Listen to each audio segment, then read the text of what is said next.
All right. Well, welcome. Micah, why don't you kind of set the boundaries for the evening? Sure.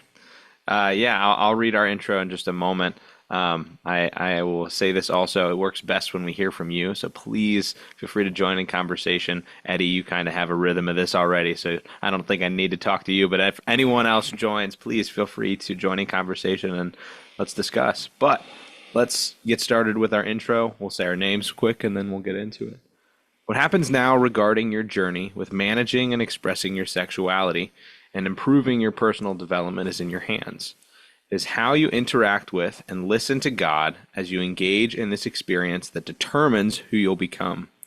Our aim is to deepen your relationship with your personal development coach, God. Our time together is not meant to replace the essential connections you need to cultivate within your community. Everyone needs a place where they can be themselves, be fully honest in order to receive feedback and support. You need a support group, and this isn't it. We are here to enrich your relationships by offering insights about God and life that may inspire you to break free from ambivalence, encourage you to pursue new personal challenges, and enhance your interactions with those around you while aligning with God's intentions for your life. This is more than just an informational podcast, for knowledge not grounded in human experience won't lead to change. Our podcast is designed to be interactive, as true change requires us to acknowledge our need for growth, develop new habits, and take the risk of sharing our unique journey. During this time, you will hear from us and others alternative solutions for you to consider, but it's up to you to decide what's helpful and consistent with God's will for you. The nature of our interactions does not allow for a truly therapeutic encounter, so what you've received needs to be viewed like the Bereans. Let's seek God together as we pray this prayer together. Psalm 139, 23 to 24. Search me, O God, and know my heart. Test me and know my anxious thoughts. Point out anything in me that offends you, and lead me along the path of everlasting life. I will introduce myself and then I'll turn it over to Roy. My name is Micah. I am an outpatient therapist with Pennsylvania Counseling Services. I also am the director of ministry at Servants Oasis, where we seek to provide pastoral support for the very highly burnt out population that pastors are. Roy, you want to take it from there and then we'll Yeah, get I'm started? a licensed psychologist as well as a certified addictions counselor, and also a pastor with the Evangelical Church Alliance. And I enjoy our times together when we all can join up and talk about life. So we're looking forward, hopefully, to some of you guys sharing with us where you're presently at on your journey with your own personal development, as well as your journey with God as you see God to be. We, Mike and I, have a belief in having a personal relationship with God through Christ. So that's our perspective. And so, does anybody out there want to start the conversation today? Because Mike and I putting on our tap shoes for the next period of time is going to be fairly unpleasant for both of us. And you guys And we're not going to, would, yeah, would bore us all. yes, we're going to bore the living crap out of us. Where when you're talking, it actually seems to make sense, Yeah, you for know? sure. For sure. So, who'd like to get us started and share a little bit about how life has been for them or what they've been thinking about? And I think, I do not exactly recall it, but I gave a homework assignment. Okay. And Eddie may know the homework assignment. Paul may know the homework assignment, because if we have several different podcasts. Okay. But I think technically about the last time we did this particular podcast, I ended. Okay. Now you have a blank look. So do you have any idea what the I think homework I, I assignment think I'm was? on the same boat as you, as I remember there was one, but don't remember what it was. Okay. It's like Yeah. me in high school. Yes. Eddie, did you do your homework? I did, All actually. right. Are you ready to get a star on your report card by by explaining the homework, what it was and what you did, and then or my wife and I once had actually a fight, okay? And my wife is a psychologist, and she was a nurse, and she didn't like being a nurse, and she was a good therapist, would have been, and became one. And so at one point, I said, while we're in California, you can go to school for free back then, almost $15 a year, or half a year for a semester. I said, if you're ever going to go to college, now's the time. All right. And so we pile in the car, and she is not a happy camper. Okay. And I take her to the front of the school. It feels like, our roles are somewhat reversed. I'm the father, and she's blah, blah, blah, and she goes in there. Okay. And God was good. Okay. Because her first class, all right, some guy, instead of giving a star, so when you see Jan, you'll have to ask her about this. Instead of giving a star, said, if your writing is really, really good, and my wife is an amazing writer, way better than me, uh, you will get a stamp, and it was a purple stamp that he would put on an ink pad, and it would be stamped Grasshopper Man. It was a grasshopper with a cape on, and she came back with that grasshopper.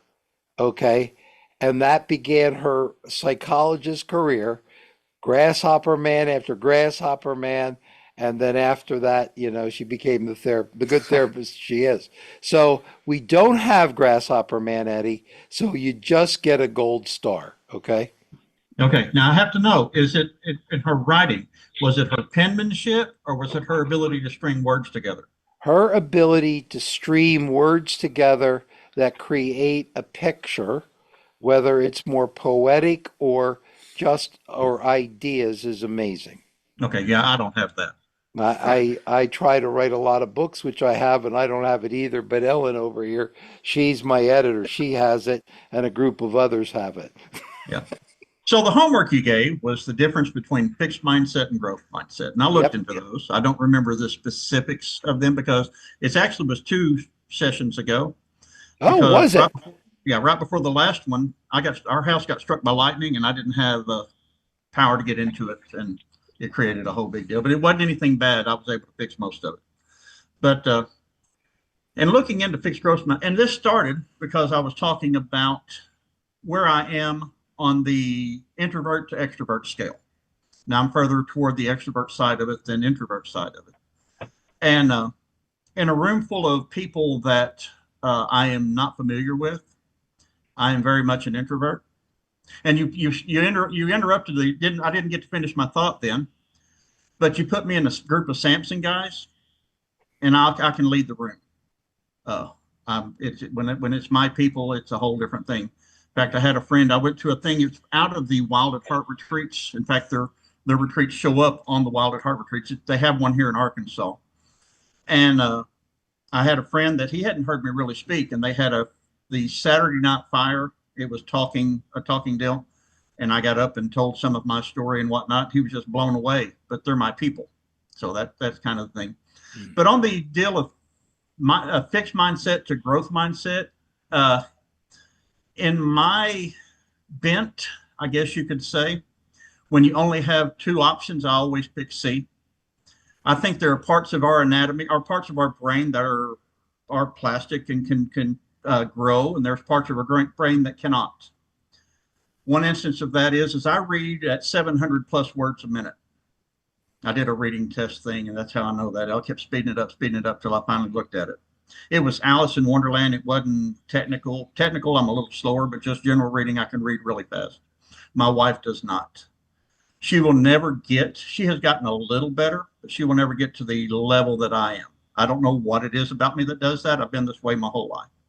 But yeah, so there are portions of me that are fixed mindset, and there are portions of me are a growth mindset. And so that was where I was. And Micah, you had a question for me of what my inner Picasso says about my I don't remember the word now, and I have no idea. My brain doesn't work like that. So there you Man, go. feel like you get multiple gold stars. The fact that you remembered every bit of that, that was great. You have a better memory than I do. Paul in New Zealand, did you, and you may not, don't answer if you can't because sometimes you're working and listening and I'll hear you at the end. But I am interested if you did your homework too, because I'm pretty sure you were part of that evening and time flies when you're having fun. It was 2 months ago.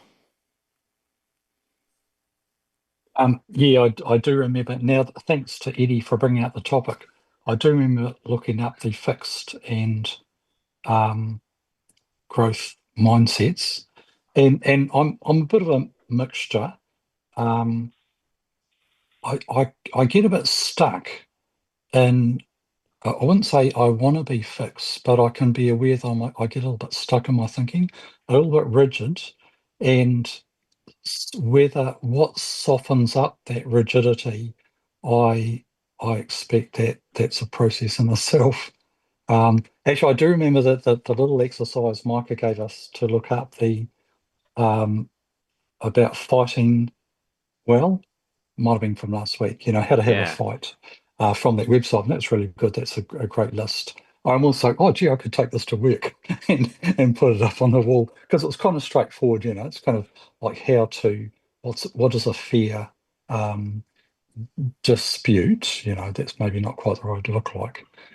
So I do remember that exercise. I did read that one.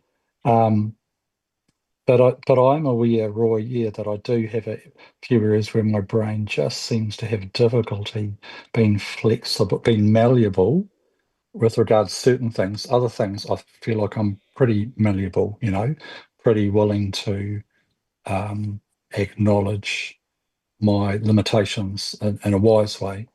But I wish that was like across the board. Dave, are you familiar with that concept, fix versus growth mindset? Um, Not really, no. I mean, Okay. I have I guess, a general understanding, but no, this is, this was my first time in the group, so I don't even know how I got here, to be honest with you. Well, I'm glad you're here, and we'd love to hear your story. You share what you want to share. Um, there was some research, if you look it up, called fixed versus growth mindset. They've studied it.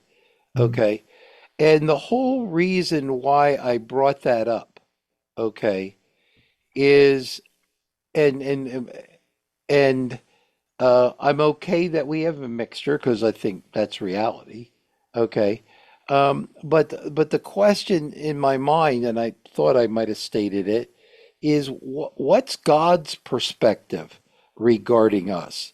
Is it fixed that Dave and Eddie and Paul and Roy and Micah will always be in a certain way? Okay. And they are what they are, and their essence is pretty much defined. Or does God look at us as having lots of possibilities for Dave, Eddie, and Paul, and Micah and Roy beyond what we would naturally see as a possibility? And what do you guys think? Because in theory, I mean, a lot of Jesus, who was God, as we believe that to be, and a lot of the Bible is about miracles and transformation. So the minute you say, "Well, I believe in transformation and miracles," it means that the swamp or the tar pit of my essence or how I know myself to be, my stuckness, which is fixed. I can only become so smart. I can only become so social. I can only, um, you know, become sober to a certain level. Um, and then beyond that, it doesn't happen. And um, so at that time, it felt like we were talking and there were other people there, about a sense of feeling stuck in our addiction or stuck in various ways that are limited. And yet, if you look at the research, okay, if I have a fixed mindset, I end up right and my life is fixed. If I have a growth mindset, Eddie hasn't reached his limits yet, and they may be way beyond. God may have a dream for Eddie way beyond what Eddie could dream for. For instance, maybe God has a dream for view of Eddie regarding healing in the family system that Eddie's a part of. All right. And Eddie would approach that this is the way the family has felt about my history, and this is the way my history has been. And so the best I can hope for is within this frame of reference. And if God is a God of a growth mindset more than a fixed, now he designed us, so he knows our capabilities, okay? But if we look at the Bible, okay, Moses said, I'm not capable. And God said, yes, you are. And maybe you guys could think of some other people in the Bible. Gideon said, I'm not capable. All right. And God said, yes, you are. Then Gideon said, I need a zillion troops. Okay. And God said, no, you got to cut it down. Okay. If we go in there with more than 300, it's not my plan. All right.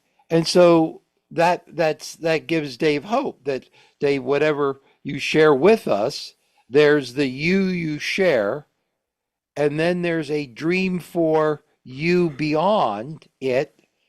And part of our journey with God is to help us own the dream for part of us above how we know ourselves. And then through opening ourselves up to that possibility and walking with God and Christ differently, the swamp or the Brea tar pit of stuckness gets rearranged with us becoming way more adaptive, not just adaptive in the sense that we're all getting better at dealing with life, but God sometimes goes past adaptive to the miraculous, something beyond belief. Um, and I will tell you this, okay? Satan is clearly a fixed mindset. All right. Now, God creates us, so there may be limited capabilities. Okay. But Satan's wants the addict to say, this is who I am, I'm no good, and this is the way I'm going to be. All right. So that the addict that stays within the fence, Satan's fence of the fixed mindset. All right. Because the old story of the elephant, okay? And a big elephant can pull the stake and the chain out of the ground. All right. And so they put on the leg of the elephant when it's a baby, a rope. Okay. And at that moment, the baby can't beat the rope, and so learns to move its leg up until it feels the tightening, and then it stays hooked. Now, because of that baby's fixed mindset, baby elephant mindset, it stays in that area a baby, so that eventually you can take a full grown elephant, stick a stake in the ground, and maybe not even need a chain and be able to do a rope. And it's trained to stay inside its self imposed fence. At that moment, in the past, it was not self imposed. But over time, because it couldn't be beat, that was the limit. There was a limit. There was a fixedness. But because that's what the person accepts now, it ends up that way. What were you thinking, Micah? It just makes me think of a little bit of an off branch of therapy called schema therapy, where one of the big pieces of schema therapy is the connections to early maladaptive schemas, which are just the early on childhood experiences that we have that feed unhealthy or unhelpful perceptions that we're holding now. And there's a whole bunch of different ones I can think of. Um, at least in the work that I do, we tend to focus on I think 18 different ones. But there's mistrust and abuse, there's grandiosity, um, there's alienation or social alienation, isolation. There's all sorts of different ones, all of which are current beliefs fed by past experiences. And that's where the power, I think, in the story of the elephant there is it's a the power that's over the elephant is the past experiences in which it has gone through. Um, and I'd be curious if Eddie or Dave or Paul, if you know or have grown an awareness of any past experiences that have enough power to hold you there, even if you're not still in the midst of it. Any things from your past that feed unrealistic or irrational present experiences? When I explain them, I explain them as dirty lenses. We've got dirty lenses and we've got clean lenses.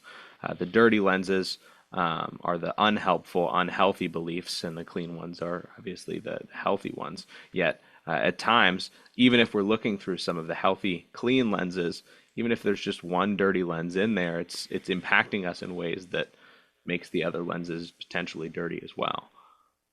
What are you guys thinking and hearing some of that? I can think of one simple example that perhaps illustrates that point. When I was a kid, my dad was kind of, I perceived him as harsh, and I probably had a fear of him. Um, and not a fear that I felt, but it was just like a inbuilt. And maybe to some degree it might have been respect, but to some degree it was actually a, a fear of his response towards me. And I can really see that in the rest of my life. A manager wants to talk to me, immediately there's that fear comes up in my heart. Oh no, I've done something wrong.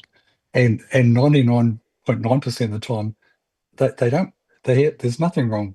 But that reaction in me, that fear, is still there. And in some ways it's not a biggie because I can sort of rationalize that, oh yeah, okay, I still have, there's a part of my brain that was sort of um, formed when I was really little um, to anticipate something really negative from people in authority, and it's still there present. So as long as I counter that, the downside of that is sometimes I don't speak up with people in authority. I go silent because that fear is affecting my better judgment. My better judgment would be to be a bit assertive, to stand up for myself.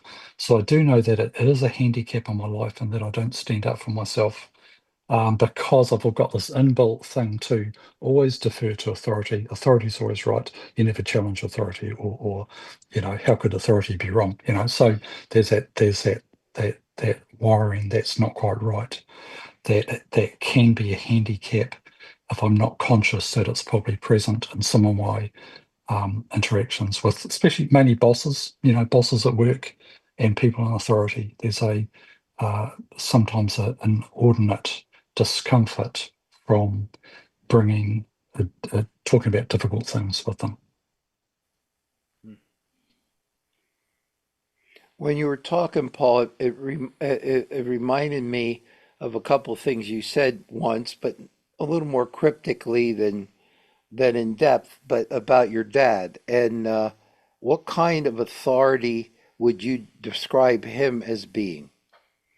But Dad was looking back. Dad's passed away 30 years ago now. But looking back, Dad was fair, but he was, looking back now, I think he was a bit OCD. And so he would get upset about things that when I was a child that were really not worth getting upset about, and you get told off for things that were really nonsense. Looking back now, just it was Dad's OCD that he was reacting to. It wasn't a reasonable telling off. And so Dad's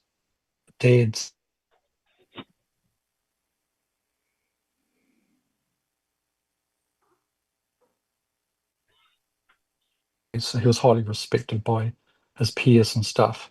But when it came to he probably had no self-awareness about his over the topness of his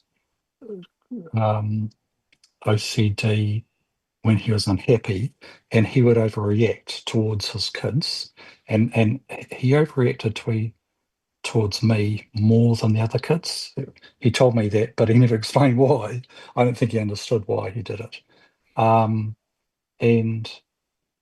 he so he was his lens for evaluating the size of a problem and getting it into perspective was distorted.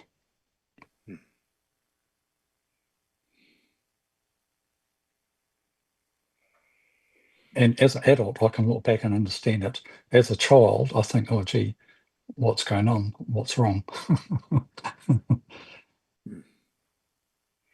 I found myself wondering who among the kids was most like him.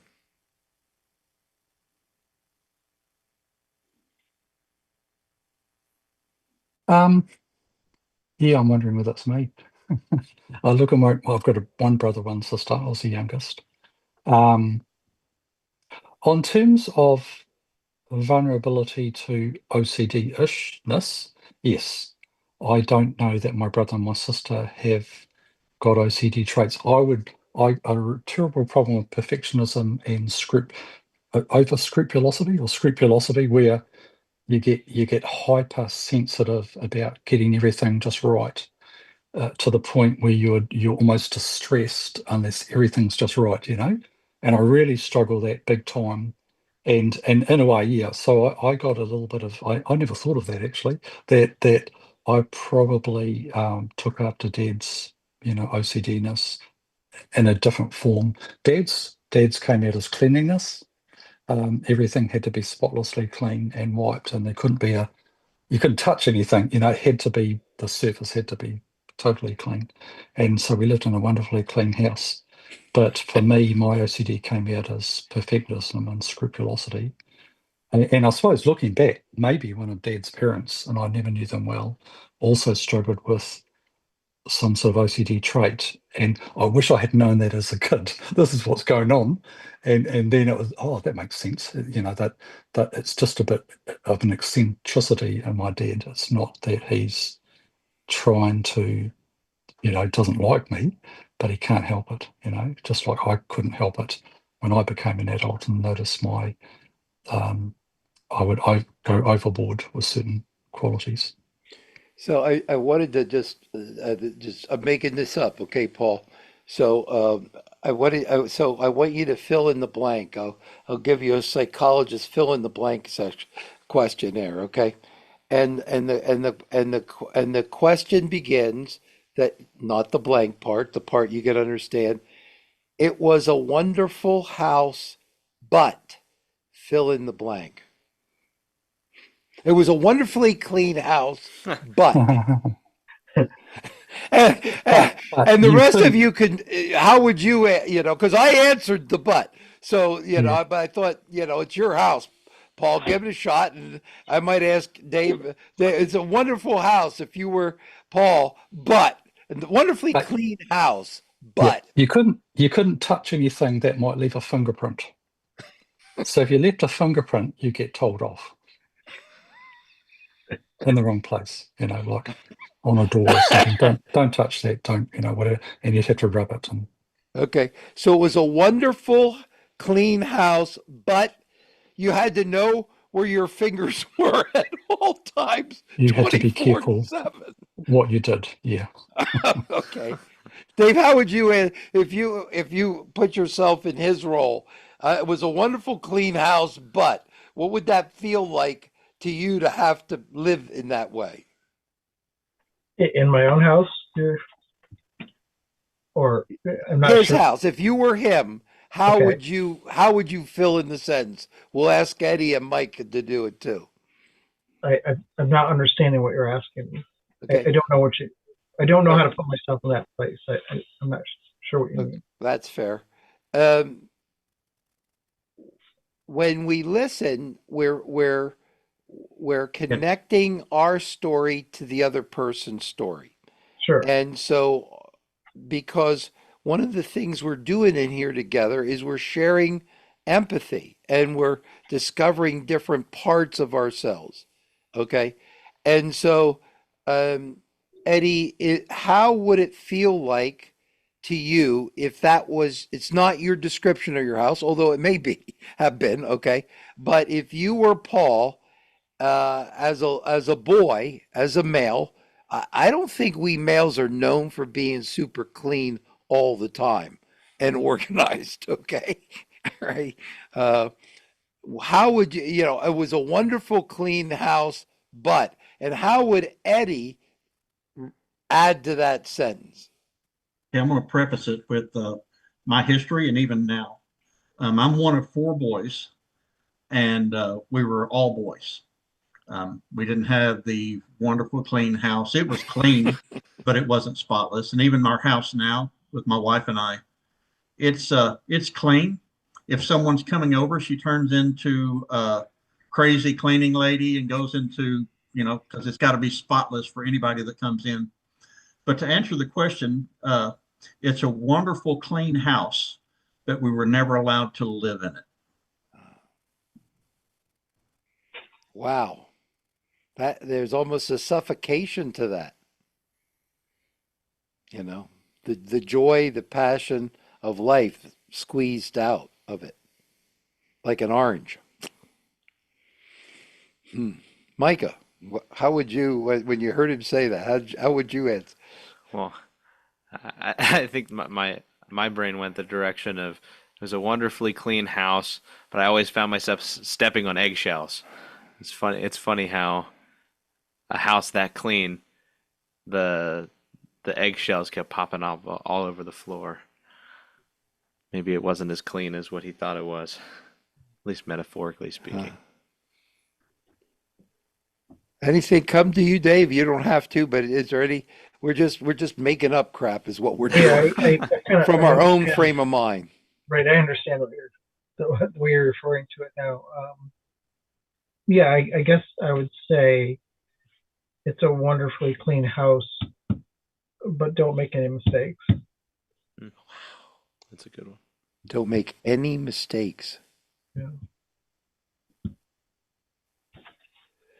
I I love that, Dave, because there. Okay, we're getting at different emotions here, and don't make any mistakes.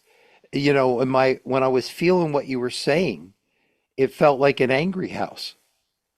Okay, because well, one you can't live in it because how can you never make a mistake? Right. There's a harshness about that. You know, when Paul was talking about it, he said a wonderful house. And by the way, Paul, we're contradicting the word wonderful if you don't get that. Okay. Okay. What Dave said is not wonderful. What Eddie said is not wonderful. What Micah said is not wonderful. Okay. We're going to slowly work on Paul saying, I had a fantasy as a child that this was a wonderful house. But in reality and in retrospect, and here's my but I could never be me. But I could never be a relaxed me in that environment. And then I look back on it and I go, how'd I get where I am? How'd I end up doing what I did? And yet, if I take away the word wonderful and I add the but and the line, what Dave said was powerful, what Micah said and Eddie was powerful. It's like Paul's not allowed to be Paul as God designed Paul to be. What's that feel like? I know that I probably, as a kid, learned to be hyper careful, because if I was really careful, I could avoid a unpleasant experience, unpleasant telling off, from my dad. And I did. I was actually pretty good at um, avoiding getting told off. Um, I do remember that years later, harshness in another person would push all my buttons. And I realized, oh yeah, I'm just reacting to my dad, still. Um, that if someone was harsh in their language, that would push all my emotional buttons and I'd have a strong reaction. And a mixed reaction. Part of me would be stunned. I don't know what to say, don't know how to respond. I'll be numb. And another part of me would be really, really angry at that person. And have to be careful I don't get stuck in my anger towards that person because I'm overreacting to my feelings towards my dad.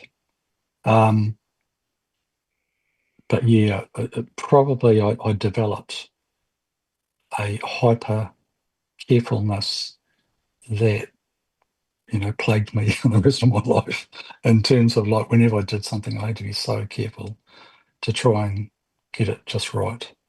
Um, Plagued and necessitated that you deny the essence of how God created a little boy to be. Okay. We have a men's program, different kinds of men's program. You can check that out. Have LiveUp resources if you want to do some stuff. And we're working on a series called Parables that hopefully will come out in 6 months or 9 months or something. And, you know, and one of the lessons that I wrote about is if you watch boys, this is what you see. And it's all these qualities. Okay. They'll push each other. They'll roll in the mud. There's a wide. I listed about 10. I can't do it off the top of my head now, and none of them would have worked in your wonderful environment. None of them. None of them. You know, in essence, you were expected by the nature of some of those rules, possibly to be more feminine. Of not that women are domesticated and can't be wild and crazy too. Okay, but I remember when my daughter got punched by a little boy, and she came home crying, and she tore him up verbally on the playground. A little bit, not bad, but and he just went boom. That was the end of it. You know, it was over. Boom. And I go, he shouldn't have hit you. Okay. But boys and girls have some differences. Okay. And you got to watch the boom if you become the karate expert with the words, because if he can't put words to it, he's going to put an action to it, you know? But you have a journey. We've talked about that, and I just thought throwing that little piece in there could be a little interesting. I mean, it makes sense because I know that my mum, I thought she was the world. She was just to me, she was so loving, and my love for her was so strong. I remember being aware of that even as a teenager. But that was my center of identification was probably leaning a bit towards mum because mum was safe emotionally, felt safe and felt warm and loving. And so I was probably leaning into um, her being a representative of what good manhood looks like, but she's not a man, she's a woman, because I perhaps didn't catch that vision in my dad, of what a healthy man looks like. Um, and I do remember too, sort of with regards to harshness, kind of making a vow when I was a kid. I'm never ever going to be harsh. I'm never going to say a harsh word to another person. I failed on that vow, but I still tried to eat. I tried to shape myself in reaction to what I was feeling as a child, not thinking it through. Is this going to be a good way of dealing with life? And to some degree, by putting myself under that, it sort of put myself under an artificial restriction on asserting myself because I was so thinking, there's no way I'm going to be harsh. I'm going to be careful what I say and stuff like that because I didn't like harsh words, but I overreacted to not liking harsh words. Yeah, if I filled in that sentence, I never want to be harsh, therefore I'm less likely to be able to give myself permission to protect myself.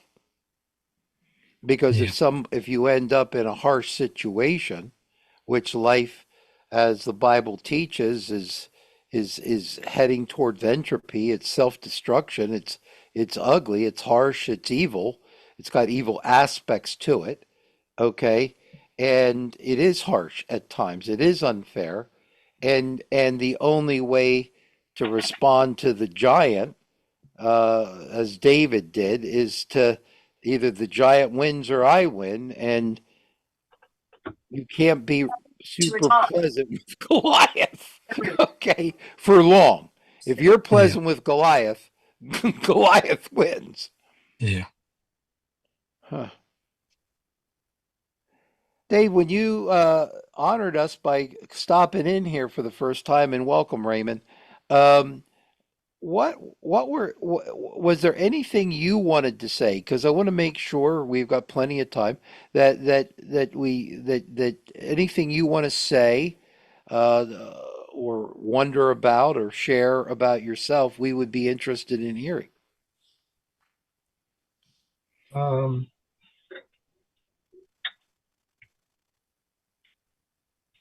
and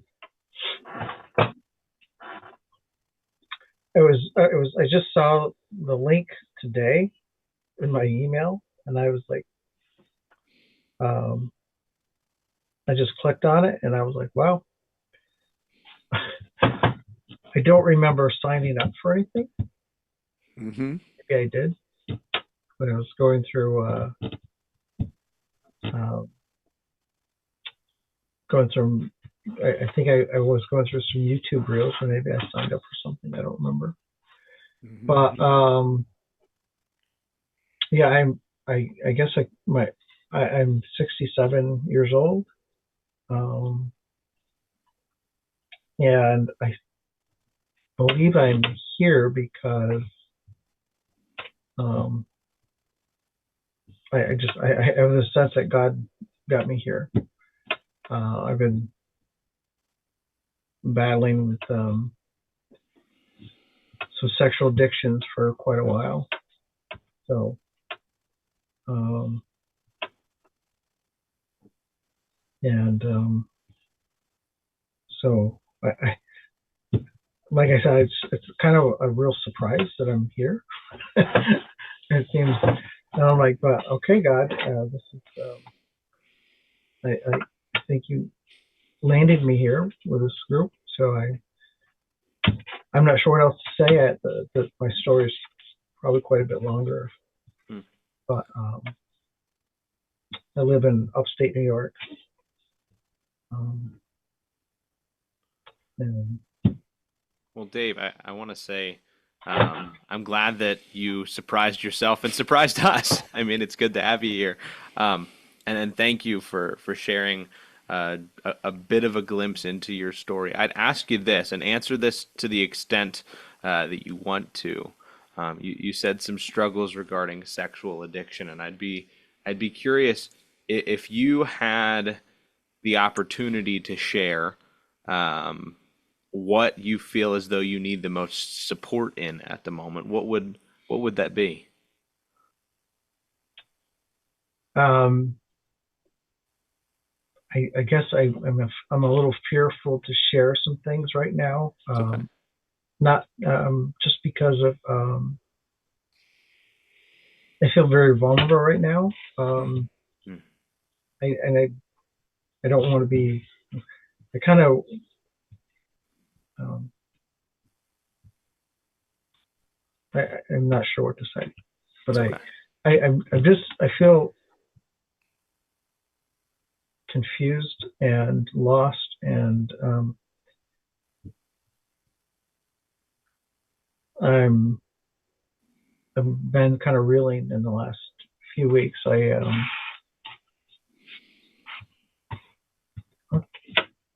just lost my wife. That's 3 weeks ago, and so it's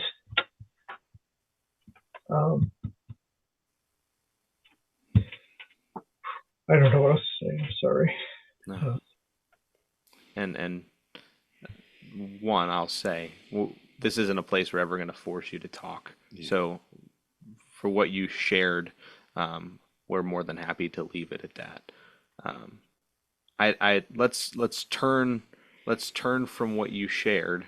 For those of you who've been here before and are hearing some of these really raw, really vulnerable pieces that Dave so courageously chose to share, I can imagine Dave isn't the only one who has felt lost in the midst of their own struggles. I can imagine that Dave is not the only one who has been angered in the midst of his own struggles, or who has felt alone in the midst of his own struggles. What do you guys have to share in hearing this part of Dave? And what have you guys done in the midst of your own difficulties that he's in the moment of facing now? This is Eddie. And I'm sorry, this is a Samson thing. I have to do it that way. And Dave, I know you don't know, and I don't think Raymond has heard my story. And I'll just go through a brief synopsis of my story. I grew up in a Christian home. I grew up in a Pentecostal home. The term I heard used, and I love that term. I grew up Christian Taliban in the United Pentecostal Church, where all the joke about it is everything's a sin except for singing and eating, and we all sing really good, but we're getting really fat. But grew up in that, found pornography about 12. It's one of the many dominoes that led to my fall.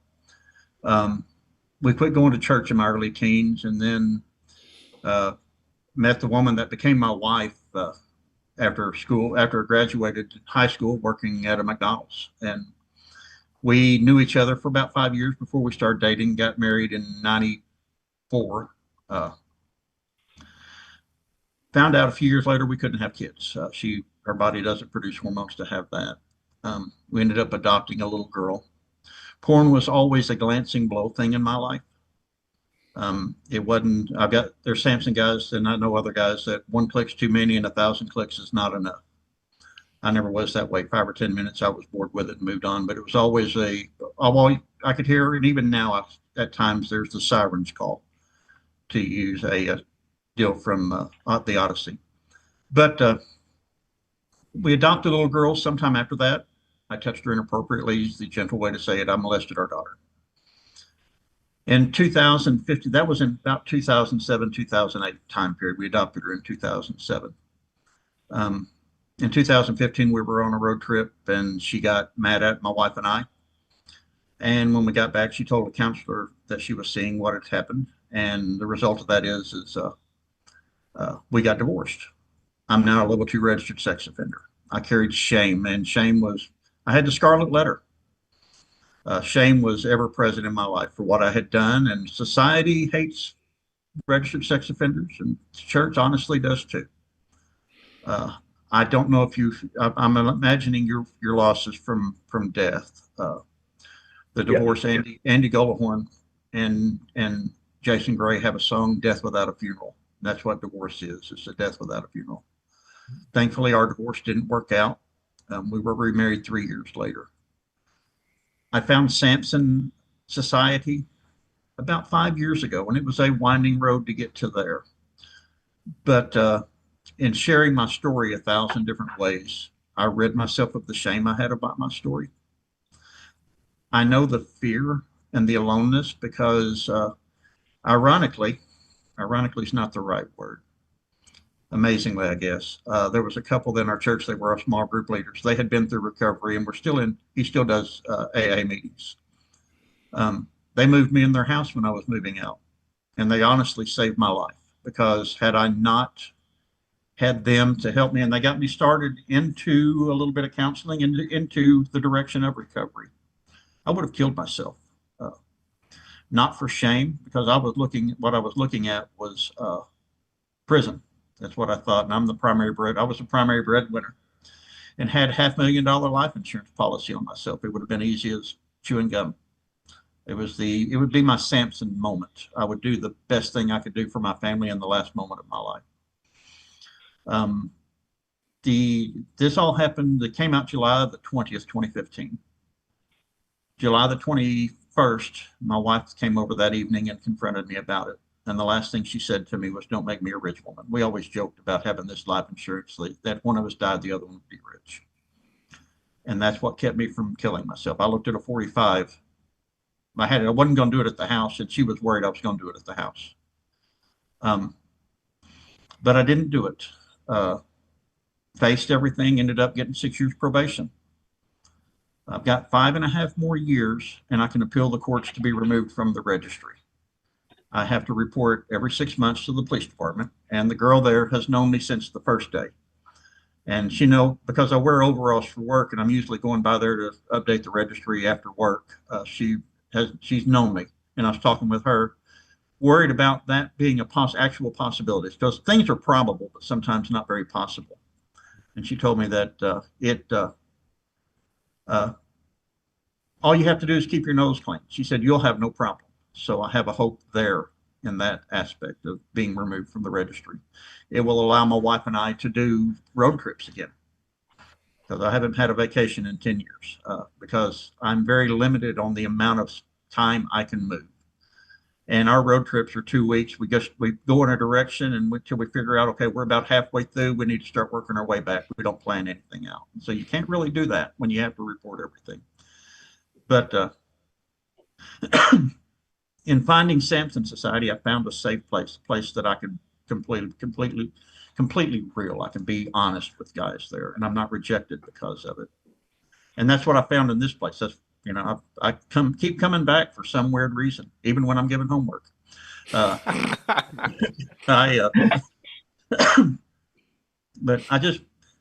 me telling you the story, I understand the aloneness. I understand that fear of it. My dad's going through it right now. My mom passed away. They were married 60 years and 60 days. She passed away a little over 2 years ago, and he still is alone. And my wife and I, we have him over at the house quite often to eat supper, and I take him places. We're in Arkansas, and I took him in the spring to Nazareth, Pennsylvania, because he's played Martin guitars since he was about 14 years old, and he always wanted to tour the factory. So that's what we did. I'm doing everything I can do because he's in your situation. Even 2 years later, he still feels alone. And he is. 60 years. How do you say goodbye to 60 years? Which is a bluegrass song, by the way. But I don't know what else to say. I don't remember the different direction Micah wanted us to fill in the blank kind of thing. But I just thought maybe telling my story would help you a little bit. So thanks, Eddie. Thanks, Eddie. And I feel like the part that's sticking out that I'm hearing from that, particularly towards the end, is that in the midst of all that difficulty, finding that support was crucial. Not feeling as though you had to deal with it alone. And I want to emphasize that before I turn to Paul and Raymond if they've got any thoughts. Dave, I mean, frankly, the truth of the matter is we can't say anything that makes that pain go away or lessens. I mean, that is a tremendous weight that I can imagine is on you right now. But the thing that we can say, and I think most of the guys in this group, if not all of us, would say, it's in the midst of these times we feel as though we are better off dealing with it alone, and I can say that is a lie. That it feels at times maybe even easier to just truck along by ourselves and see where that leads us. But oh my goodness, it's these are the moments that it's so important to seek that support, whether it's stuff like this, whether it's other groups or meetings or gatherings. Dave, don't do it alone. We're built and designed for community and fellowship and connection, and especially in the midst of stuff like this, don't isolate. That starts a very nasty pattern that's really hard to break if we can't catch it. Thank you. Paul, Raymond, any other thoughts for Dave and what he shared, or off of what Eddie was sharing too? Well, first of all, let me say I apologize for being so late. I was driving down I-80 heading east in Wyoming when I got the email offering to come to this meeting, and I replied as I was driving 84 miles an hour down the highway. And I turned off of I-80 heading south looking for a hotel, and I didn't find one for 45 minutes. That's why I'm late. That's Oh my God. that's a crazy story, but I've been Wait, fighting. hey, Wyoming is beautiful. The fact that you're here and gave up some visualization of Wyoming temporarily means you got a point to say. So it's good to have you. That's some commitment. Well, it's even more weird than that, because when I turned off of I-80, in 30 minutes I found myself in Colorado, and I ended up in Craig, Colorado. So I'm in a hotel in Craig, Colorado right now. Oh my gosh. But thanks for that. So yeah, I started attending Sex and Love Addicts Anonymous meetings back in about 2010. And mostly what I heard there was guys trying to white knuckle it and to do the next right thing, and really not understanding the whole idea of the serenity prayer, because the second to the last verse in the serenity prayer says, if I surrender my will to yours, I can find peace. And so that's what the point I want to make is that this is not, I even had a pastor tell me this. He said, well, it's just volitional. You just need to stop it. You're doing this of your own volition, so just stop it. And that was entirely incorrect. This is not volitional. This is a spiritual problem, not a problem of your own volition. All of your intentions to stop what you're doing are insufficient, because what I found is required for me. I'm not going to speak for you, but what I found is required for me is to get up every day and start the day with God and surrender my will to His and ask Him to lead me in the right direction. Because when I don't do that, I find myself in a hotel room like this, having difficulty going to sleep, and you know what happens next. I'm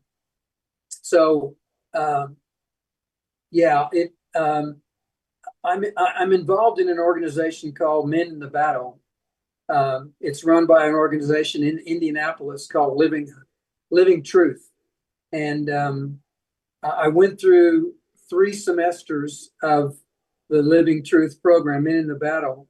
And the reason I did that is because my wife caught me looking at porn about 4 years ago and said, if you don't get in some kind of a recovery program that's working, we're done. And so I reluctantly got into Men in the Battle. In the first session there, I said, well, their motto is it's for men who struggle with unwanted sexual activity. And the first thing I said was, it's not unwanted. I wanted to do that. What do you mean unwanted?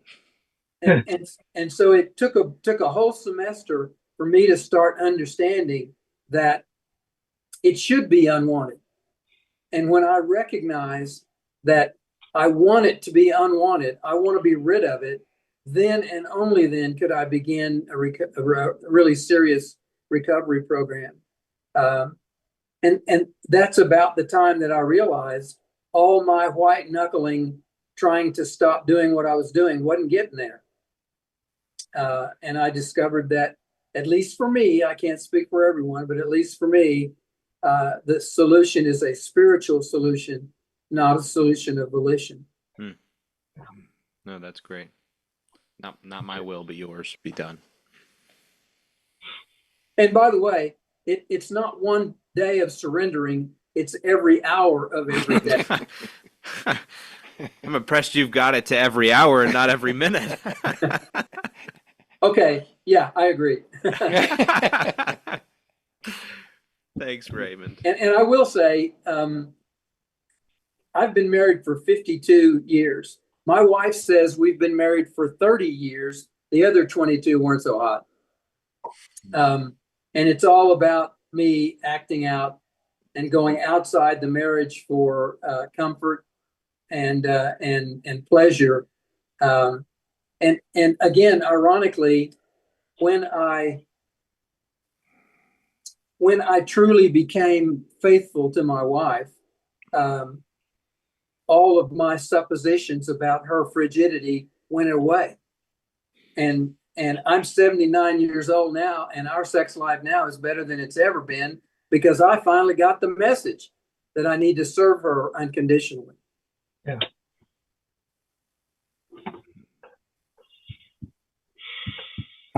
Dave, I also partly here because I struggle with sexual addiction, and I think it's sort of all related.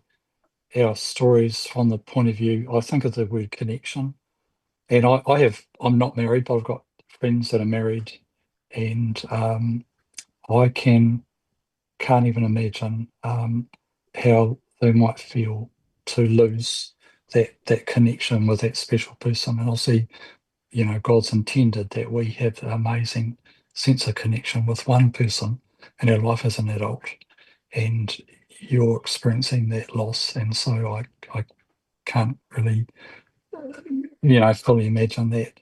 But I'm glad you're here. Maybe providentially, I know for me, that the whole thing of connection is so important for my just sense of stability as a person, but connection with people that I consider safe. And I think these guys really symbolize safety, the sort of people that are in this room and the sort of people you find in groups like I go to a couple of 12-step groups, and Eddie's mentioned Samson Society, that where there's men that are safe, then you can be yourself, and you can be blessed by other people and feel encouraged by other people. So glad you're here, and hope that we're all here hopefully for the similar reasons, that we want to connect well. This is another thought for you, Dave. And again, take what you want, leave what you want. I'm not offended either way. Some of the guys will recognize this in regards to when those temptations to interact in our own addictions, be it sexual or substance or food or whatever we want to call it, are most prone. And it's the acronym HALTS: hungry, angry, lonely, tired, and stressed. And in that, I'm reminded for you, in the midst of this loss, your tendencies and temptations to interact with your own addiction, whatever light that looks like, might be far, far more. And I want to be a word of light in that, just simply to say that that's normal. That not that it excuses it, but that is how your body is designed to react. I hope that in that recognition and that understanding, that particularly in the midst of all of the stuff that's going on, the stuff that you've shared in brief, the stuff that we know, the stuff that we don't know, that you can give yourself grace and that you can find other men who can give you grace, but also hold you accountable. As I was saying, it is going to, if it has not, it is likely going to increase or show itself in ways maybe it hasn't for a while. Don't let that discourage you from continuing on the journey you're seeking to start here or have sought to start already before. Thank you. Thank you. And our goal here is to come alongside as two therapists, the Samson Society, the various groups. I ran a group in this for 25 years. I've written all men books on it, male sexuality, and our goal is at a person's pacing to give them some ideas that they can think about regarding helping themselves. And it's very important to us that you keep to whatever boundaries you need, and that you do not violate yourself. You know, in addiction, we violate ourselves. We violate others, as Eddie described, but we also violate ourselves because in the choice, when Eddie made the choice that he did to molest, he molested his future of what it could have been with this young lady, and he carries that pain for the rest of his life in that regard. And so we don't harm just others; we harm ourselves, and in a limited way, because we hope to have you come back, but we don't know what the world will be. I was smiling because when you shared the story, I first said, God, you are so amazing that you made Dave do this. Okay, come. I mean, wow, the power. And I didn't take that back. But as you shared your story, I added an end. That is true. God brought you here today. Here's the end. There is a hidden unconscious part of Dave that wants to win, wants to mourn the loss of his wife, wants to be free of the addiction. And that part worked together with the God omnipotent part and got you here. And I thought, God, because I thought, wow, God, you're amazing. And then as you started to talk, and I felt your pain, and I liked the boundaries that you set, I thought, wow, God, he wants to get better. He wants to get better. Now, an idea I have, we have about 20 more minutes, and lots of things are going on here.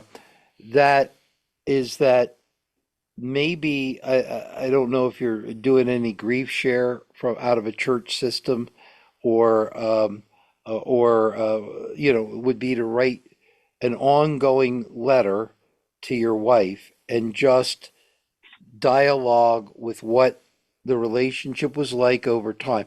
Not or edit it, not write it exactly in perfect words. It's really more putting the emotions on a daily basis in words as you write her where you're at and what you want to become. And to tell her, you know, I did come here. I think I might want to get better. And to include in that ongoing letter that never ends, at least for several months. Okay, maybe a special notebook that you'd create so that you just start to codify or put into place what your amazingly undescribable painful journey is. And So I didn't want us to run out of time today without suggesting that that may be helpful to you. I've done similar things in the past with losses, and probably motivates me in writing some of the books that I write. So, want to share that with you. Thank you. I appreciate that. I've never thought of that, but I think I will do that. I will do that. I like to write, so I would also like to just agree with everyone else who's talked about the importance of community. Isolation is the killer, and your natural tendency is going to be to isolate, but that's exactly the wrong thing to do. And as Roy said, as Eddie said, whether it's through a church or some other recovery program, it's really important that you surround yourself with people who give a care for you. yeah, thank you. And I have, I'd say for the first 2 weeks, I really did keep to myself. Though I do attend a great church, and there are several people that reached out to me, and some of the men in the church have come over and encouraged me. So I went to church for the first time this past Sunday because I'm still avoiding a lot just because it's too painful to see somebody and then they ask, "How you doing?" And I just don't want to break down again. That's okay, by the way. Breaking down is okay. I do a lot of it. So she was an amazing lady, and she was a far better wife than I was a husband. But she loved me, and we had 44 years together, so yeah, very blessed. Can I ask you, Dave, are you still working or are you retired? I'm semi-retired. I started collecting my Social Security, but I still work part-time at a health food store, and I'm involved with local politics and on the village board. But they've given me some time off, so yeah. I want to echo something that Roy said. I took my dad. My dad would have never gone into it if I hadn't gone with him. But seek out a grief share group because it is about loss. My dad went into it. He wouldn't have done it if I didn't go. And I went through it right after Mom passed away with him. And he didn't think he'd get anything out of it. He got quite a bit out of it. And he wasn't sharing at the beginning, and toward the end, he started to share because he started to open up with the stories and whatnot like that. So really do seek out a grief share group. You can look online at, I think, griefshare.com or something. And if you look up grief share, it'll show up, and you can search for meetings, grief share meetings in your area. So Thank you. If the two of us shall become one, and there's verses that I take care of her body, I take care of me, and a wide variety of things, a part of you, Dave, died. That's the bad news. A part of Dave died. The oneness that you had created, despite not everything being perfect, died. Now the good thing is we serve a Savior who's in the resurrection business. But it's going to take some time, and you can't be resurrected until you own some of the deaths and feel some of the feelings of what it feels to have me die. And a lot of times, okay, it's especially challenging for men when their spouse dies in different ways for a woman. Not both experience it, but in many ways, the woman is the social calendar. If you were going to get involved with anything, it would be usually through her kind of a doing. That might not be in your case, but the tendency of men when the wife dies to become hyper isolated because of the subtleties of how she was part of the connection to most of life makes a man alone a little more dangerous. Because a female is more likely to have other females to connect to. And so that's why Eddie's advice, Raymond's advice, Paul's advice is so helpful when it comes to connection, because you have to resurrect the part. What was your wife's name, or is your wife's name? Brenda. Brenda. You have to resurrect the Brenda part of Dave and replace that. And that's not an overnight thing. Otherwise, you wouldn't have been one. Yeah, and just to further that idea of resurrection, when Jesus brought Lazarus back to life, he said, loosen the grave clothes. Jesus didn't do it. His friends did it.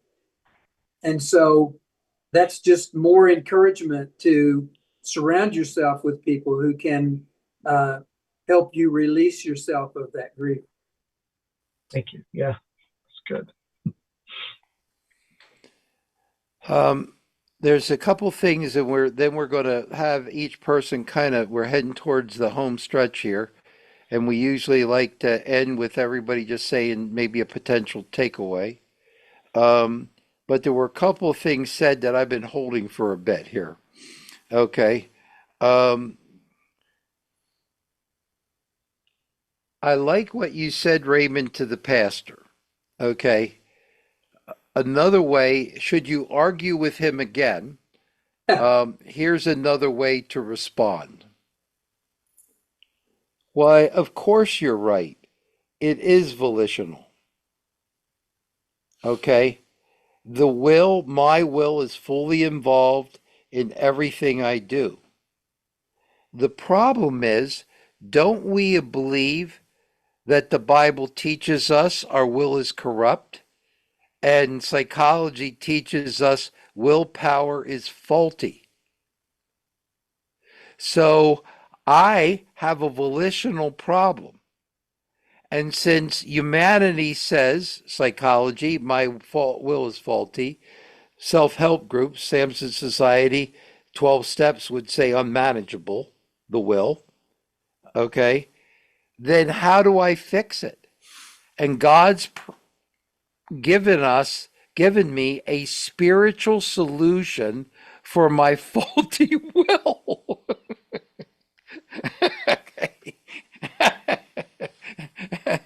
And aren't we thankful that Jesus deals in the faulty will power problem too? He can handle it all when you think about it. So, it was funny. I listened to this pastor argue about the human will, and I'm going, while you're yelling at him or making him feel guilty about his will, don't you believe the will is super corrupted, Pastor? And the only answer to the human will is that it becomes less willful and does God's will. Okay, that's the answer. Okay. And I think you might get at least a little silence on the other end of the tug of war rope a little bit on that one. Thank And then you. Paul, there's a thing, when we bumped in at the very beginning, okay, to your, when I ask you very consciously, who was the kid most like dad? Okay. And your answer did not surprise me. I wouldn't ask the question if I didn't think that might have been the answer. Okay. And you need to deal with the dad part of you so that you can be, which is what? In psychology, we would say that the kid that is the scapegoat and asked to hold what the father or mother couldn't deal with, and thus they became the scapegoat position. Okay, and you can look that up in family therapy. All right. It's not unusual for there to be a weird but special bond, and oftentimes the fact that that child had a container was the container of the father's inadequacy, all right, is because in some ways there were some similarities. So your potential obsession or your tendency possibly to be more anxious related, it was a way that he understood that you could understand him. And frankly, okay, he reinforced parts of you that are like him that keep you from presently being in the wonderful world, relaxing. I mean, Dave said, everybody said good things. You can't make mistakes, that kind of thing. And so part of your journey, okay, is to not reinforce dad's lie that we have to be like each other. Everything has to be completely always on our game. We can never relax, and we never can experience the joy of Christ because it might leave a fingerprint. We can never enjoy the joy of Christ because it might leave a fingerprint. Okay? And we have to contradict that early message because it's out of some of those early messages. And as we share in here today, and we need to be honest with you, if we can't get at some point 20 some people involved in this group, because we have a lot of behind the scenes people we pay for, but probably by June, okay, we're probably going to stop it. And that would break my heart because I'm going to miss you guys. When I see you pop up and it said, Eddie's here today, we're excited about that. And I forgot to ask the last time about the assignment because it was you. Okay. And the minute I saw you, I went, oh, we gotta deal with this assignment. So Dave, you're a real person, does. What you're dealing with is you're a real person to all of us here, including Micah and I. And what we're hoping is to make this ministry expand in a way that everybody can grow. So please let other people know so that we can kind of keep this thing going so that the little people behind the scenes that are doing this and that, even as we speak,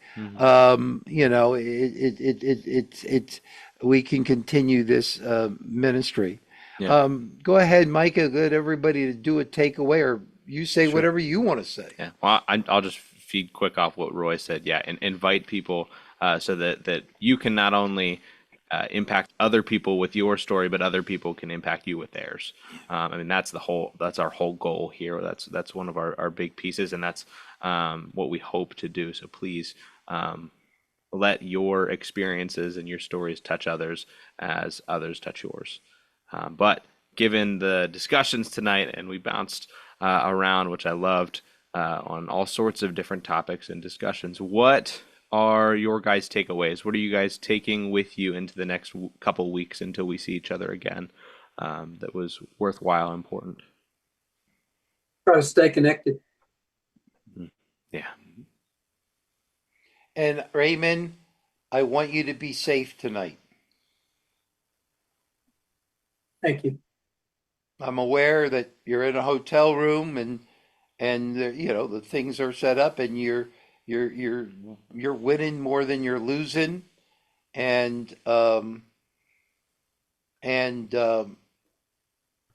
want you to feel our connection tonight. Appreciate that. I'm really grateful to be here. Thank you, Dr. Roy, for your thoughts too. I've never thought of that, dealing with the dad part of me, and that that's really, I'm going to really have to think about that. And because in a way, I need to exercise a compassion towards the areas that my dad didn't come up to par. If I'm still holding a grudge against him in my heart, I'm not making peace with that part of me, or like I'm not going to see things in perspective, if I'm carrying stuff that or connected to stuff I shouldn't be connected to. So thank you for that. That's very helpful. I'll have to do some thinking. I will do some thinking around that. That's great. Thank you. I What felt, was, go ahead, Dave. I'm sorry. Go ahead. No. I just, two things I think stood out for me. One was like I said, when I was just kind of a quick thing I signed up for, and then I put it on my, in my head. It's 7:30. I said, I got to go in. I was outside working on my truck, and so I said I got to go in at 7:30, and so just I felt like when I got here, I just feel like I landed I feel like I've landed somewhere, like my feet have landed in a place that I feel is hopefully going to be a safe place. And secondly, just the thought of writing for writing to my wife. So Thanks, Dave. Thanks, Dave. I had an incident. It was and this kind of reinforced tonight with Paul's story and talking about Paul's story. On the we use Slack on Samson Society as our virtual meeting after the meeting, and there was an incident happened, and I let my history-colored glasses and my emotions dictate my reaction. And then Paul talking about his story, and he reacted with history-colored glasses. His history informed his decision or his reaction to things, and so I'm trying to learn to watch that when that comes up. And when that comes up, okay, get over the guilt or whatever quick, and then ask yourself, what does it mean? What is the message in there? Because as therapists, we're trained that if we start to react to something, that teaches us about ourselves. So and we sometimes get so angry at ourselves for a certain response, okay? And that's okay, but it really is discover what it means so that you have power. What touched me that caused me to cover up with that response? And what can I learn from it so that because if you listen to the messages of your thoughts and your feelings and you start to understand them, you will find that they will change at a deep level. So if Michael would react or I react or we react to each other, we would ask ourselves, what does that mean? Yeah. All right, let's close our time together. We need to wrap up our time today, but the good news is Jesus continues to finish his good work within you. As he transforms you, you'll begin to see life's biggest changes as holy moments. Acknowledging our sinful choices, emotional struggles, and relational difficulties is not easy to task. Today's holy moment prompted us to reflect closely on our responsibilities, allowing us to collectively seek God's strength for change. Please feel free to invite anyone you know who might benefit from this discussion. May God bless you with the strength to practice Ephesians 4:2-3 daily. Always be humble and gentle. Be patient with each other, making allowance for each other's faults because your love. Make every effort to keep yourself united in the Spirit, binding yourselves together with peace. Remember, God is quite the conversationalist. So talk and listen to God today. Thank you, guys.